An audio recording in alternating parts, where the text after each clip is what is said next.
Hi, Okay. Kat Gordon. How are you? I'm fine, Dina. How are you? I'm good. I'm so happy to talk to you today. Pat immigrated in 1977 from Johannesburg, South Africa.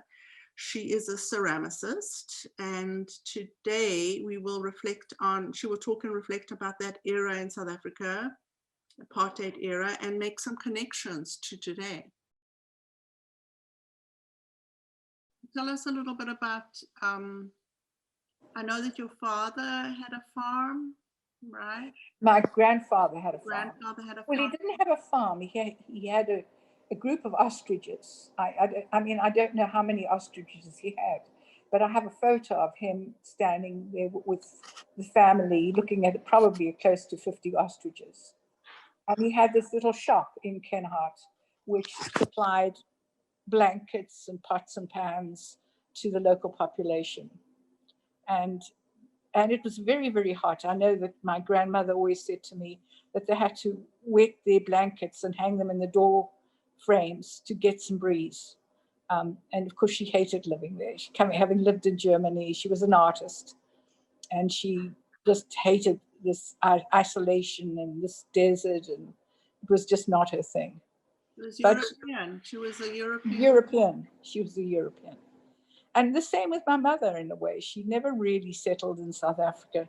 It was really my father who just loved the country and would never have moved. My father lived most of his life in South Africa. He loved the country immensely. He was very, very South African. He would not have wanted to have immigrated anywhere. But at the same time, he did not support the apartheid era. And I remember a lot of unhappiness and a lot of guilt and discussion and shame about the way the country was going. And so we then went into the apartheid era, and that was when I grew up. And my memories of that time were not that distinct, but I remember feeling a lot of guilt and a lot of sadness very, very early on, and shame. Most of us had help in the house.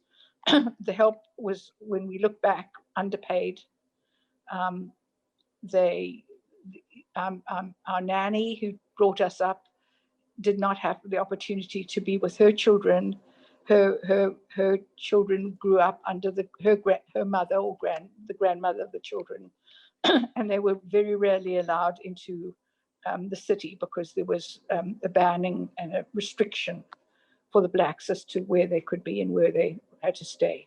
So most of them in Johannesburg were living in Soweto, which was a distance, and she rarely got to see her children. My parents were always very keen in South Africa as things got worse, that we leave, that the children, me and my brother, leave the country.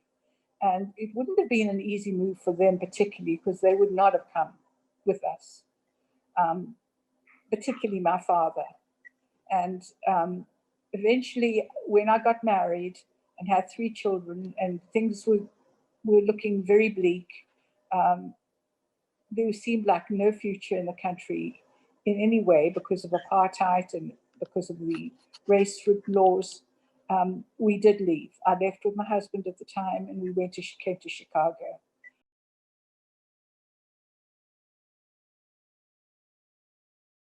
It's very eerie to see a repeat.